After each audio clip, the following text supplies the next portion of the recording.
কত বড় মাছ গো? আকাশ থেকে পড়েছে। বাপ রে, রে কত বড় মাছ গো মামু। বোয়াল নাকি গো?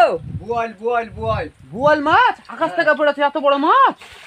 মাছটা ধুয়েলি এই লগে ফিরালো রে, মেঘের পানিতে পেয়েছো তুমি? কালো লগে কিনারে লগে ফিরালো রে, মাছ ধরতে লগে ফিরালো। মাছটা ছাড়ো।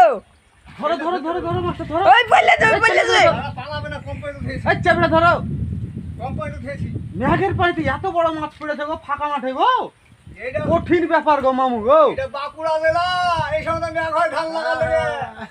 এই মেঘের লাগি মনে হয় মাছ পড়েছে, আর 3 দিন থেকে মেঘ হয়েছে তো ওই লেগে মাছটা খেলা পড়েছে, আমরা বুঝতে পেরেছি। মাছের তো পানি খেতে এখনো জিওতা আছে, মাছ উপর থেকে তার লাগে এই ফাঁকা মাঠে মাছ পাওয়া যায়। এখনো জিওতা আছে। বাঁকুড়াতে মাছ পাওয়া যায় ফাঁকা মাঠে। হাঁটো। এত বড় মাছ হটো, কাটবো, হটো। কম বড় মাছ লাগে গো। আমরা 8টা লোক দুবার খাবো।